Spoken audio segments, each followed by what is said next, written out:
something to eat. Woody is now 6 weeks into his molt.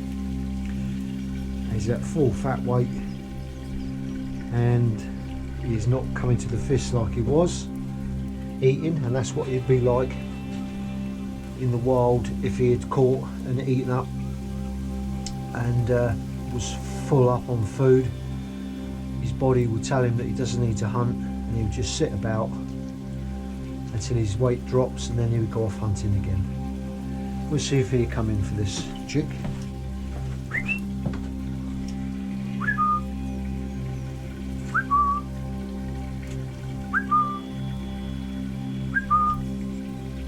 So I'm pretty sure he won't come to me fist now,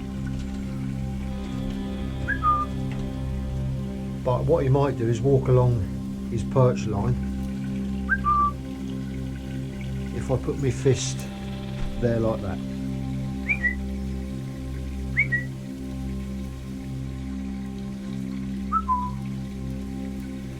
but he could take it or leave it.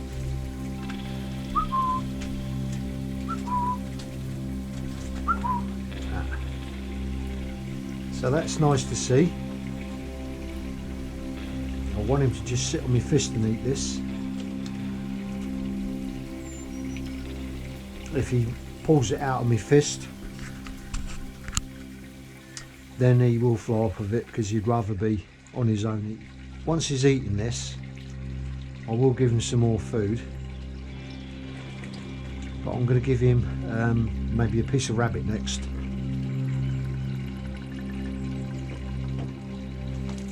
And maybe tomorrow I'll get him out and weigh him and we'll see where we are with the weight. But last year's fat weight was about £1.12.5 and I've got to say it because some people are only watching this video for the first time.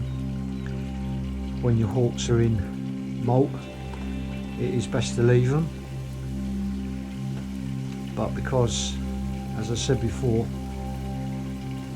me and this hawk have been flying literally 7 days a week hunting, and this is what I do with my hawk, is keep him reasonably manned. I think what I'll do is go and get him a piece of rabbit and see if he comes to the fist, because he does seem today a little bit more keen to come to the fist. Yesterday he wouldn't come to the fist at all. If I left this for a few days, maybe 5 or 6 days, he would no way come over to me, but if I keep it going daily, he's going to be okay.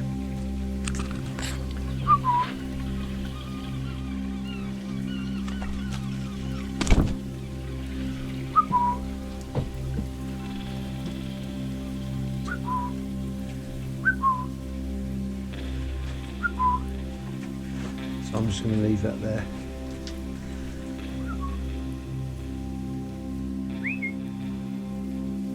Woody, come on, here. Come on, mate. Come on, Woody. You can do it. Good boy. Come on, mate. Come on, then. Over you come.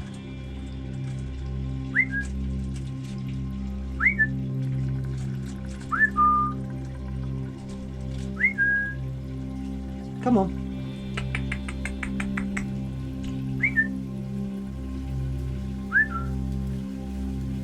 You can see the difference if you've been following the channel, what they're like when they're in fat weight. Not quite so keen, but he's still alright, he's still trusting me. If I go near him, I think he'll fly off. There you go.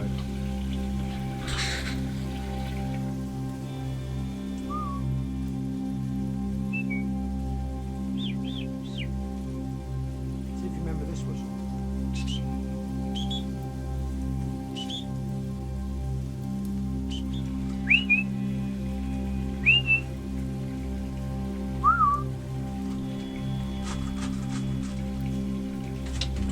Come on, there's a good lad.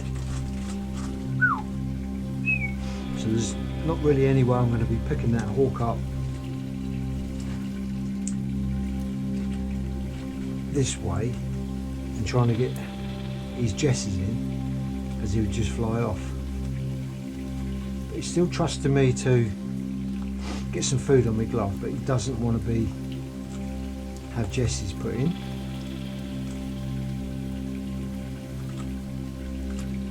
Do you, Woody? Eh? The only way we're going to get jesses into you is by shutting the hatch and coming in and picking you up, isn't it, mate? Eh? Yeah. We'll try that tomorrow, shall we? I think his weight's dropping from that gorging up down to his natural fat weight, which should be about 112.5, I think. So we'll have a look tomorrow and see what it is. Good boy. There you are. Not so painful, is it, mate? You let go.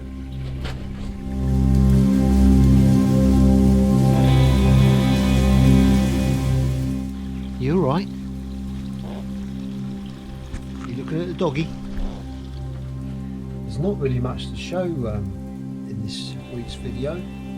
Woody's decided to be a bit isolated from me now, so when I go in there he's been a bit evasive, and he knows my old tricks now, which is pretend I'm putting food in, he goes in, I shut the hatch down and go in and pick him up. He's worked it out and he's not going in anymore.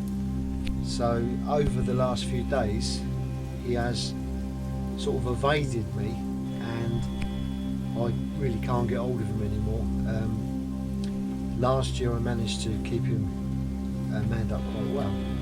Unfortunately this season he has decided that I need to leave him alone, so there really isn't much to show. And what I'm not going to do is force him to do anything he doesn't want to. Maybe things will change and I will go in there and he will get on the glove again, but at the moment he's decided I'm not doing that. Well, he's not going to go in if he's not even hungry for any food. He's decided that he doesn't want any food today, or at the moment. I'm going to feed him. I'm not sure if he's going to go in there now. He may be.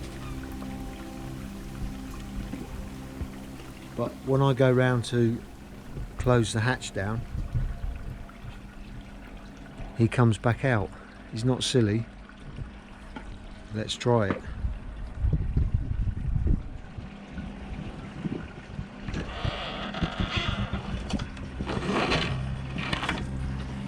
Alright, he's gone in, so I'm going to go and see if I can pick him up. Hello, Woody. How are you? Let's just be very bold, straight in there. Good lad. See if he just remembers what we used to do, which is not long ago. That's a good sign. I didn't think you would do that, Woody.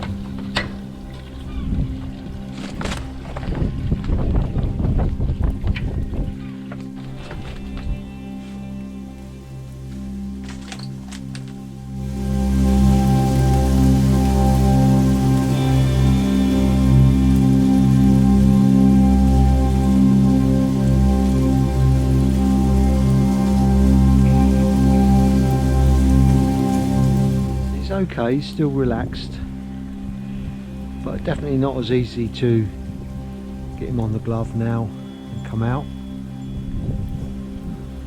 So I'm not going to force him to do anything he doesn't want to do, for sure. So let's give this place a bit of a clean up.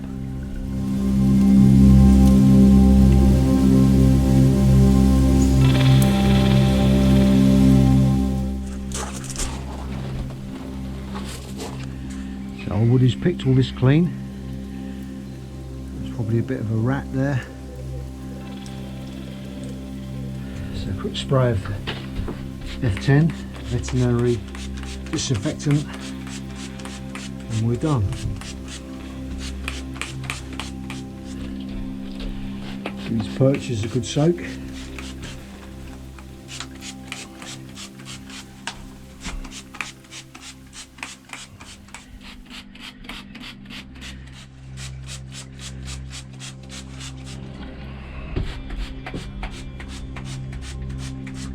what I'm going to do to put Woody away is because when I go in there and take off the leash, he's going to try and fly off with the muse jesses in, and to save any hassle I'm going to pop a hood on him, go in there, remove all these bits and pieces and then take the hood off, so that way he's not going to try and bait away, which is okay, but I don't want him doing that.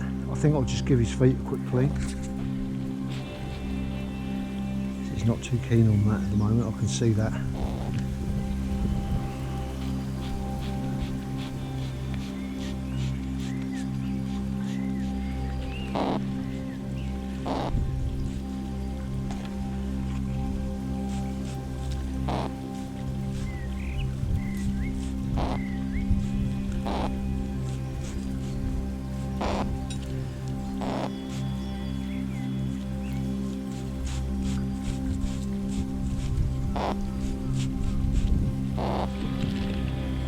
Not being quite so cooperative whilst he's in molt. Let's just have a look underneath the pad.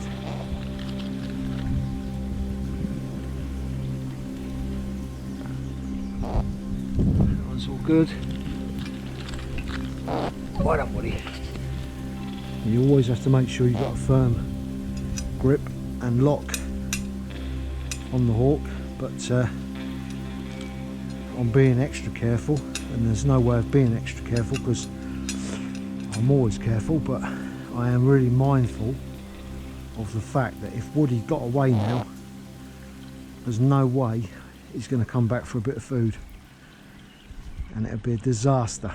And that's another reason why it's best to just leave your hawk in molt and don't touch it.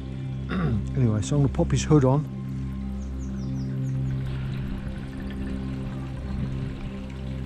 Yeah, mate, put that on.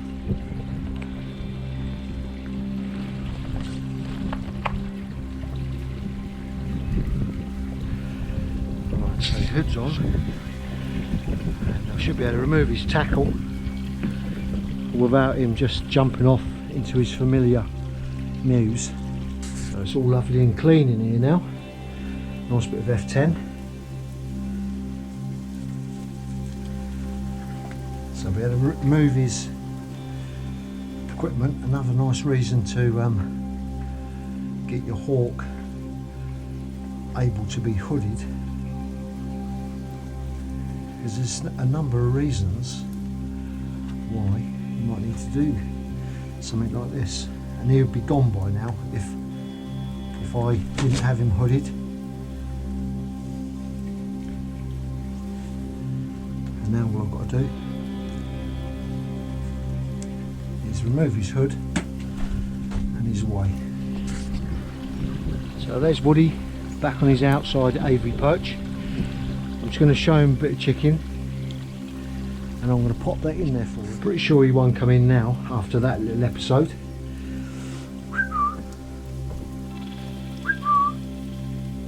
He's a bit cautious. I can see him. Oh, there, good lad. Here. That's a nice bit of chicken thigh that was just about out of date on the human consumption side. So I thought I'd give it to him, and I'll go out there now and let him come in and find that. He'll come straight in when he sees me outside.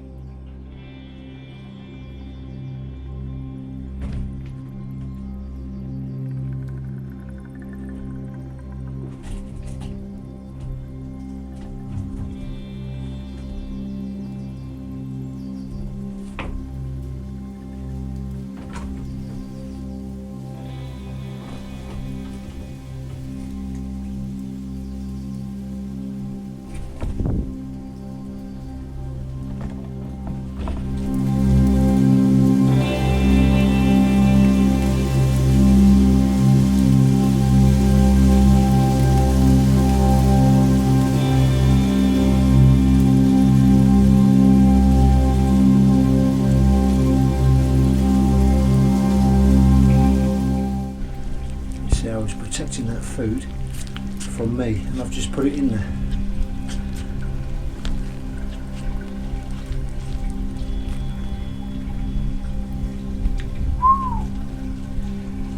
See you later, Woody.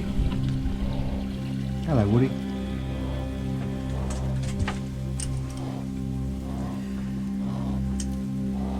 It's a beautiful day today, Woody. Step. Good lad. Good lad. I'm going to take Woody outside for 10-15 minutes. I might just give him a little way up, I'm not sure yet. But today I've come in the mews and he's just stepped on the fist, and he's not flying away from me or getting stressed, so I'm quite happy with that. We must remember that all hawks, Harris hawks, will be different in the way they act. Now, you could have another Harris hawk that doing this, what I'm doing, would be completely wrong, so don't follow what I'm doing. Even the fact that I'm feeding him from the fist, some people, some books will say don't do that, just feed from the chute, otherwise you'll end up with a screaming hawk. But what I'm doing is particular to this Harris hawk. I'm in no way trying to say this is what you should be doing, so always get a mentor and follow what the mentor says.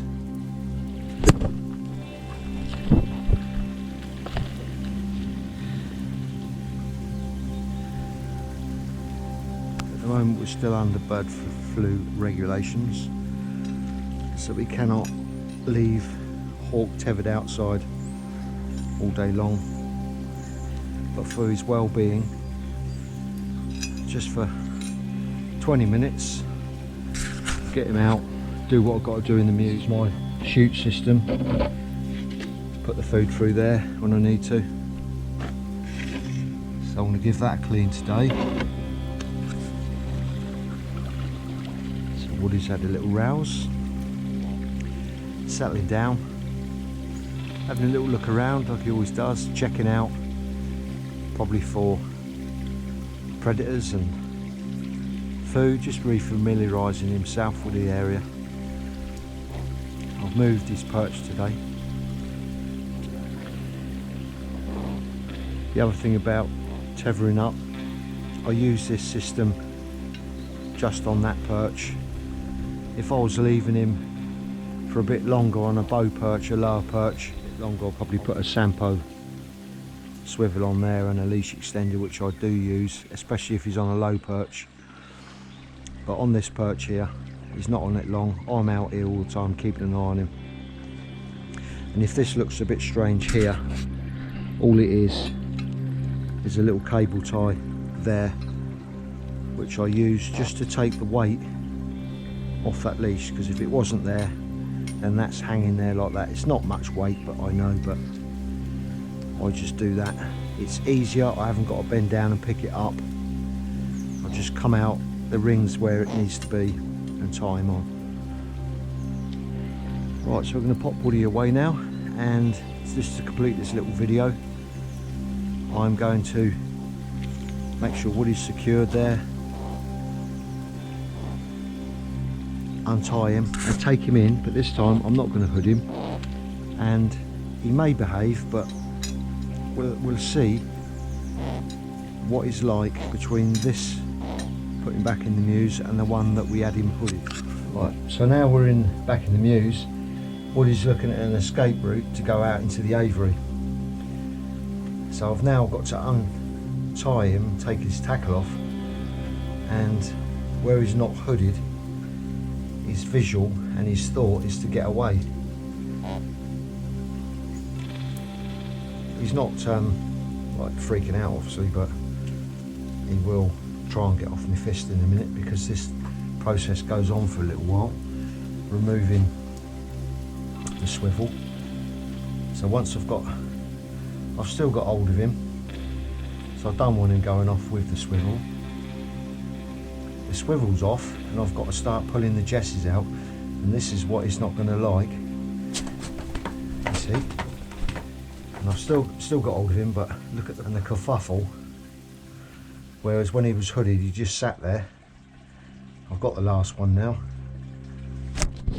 and he's gone, pulled away, And you can see the difference there between what having a hood on and the hood off makes. It's not just for this scenario, it can be for anything that you're doing with your hawk where you want him to just sit comfortably. So today he's having a nice bit of pigeon breast.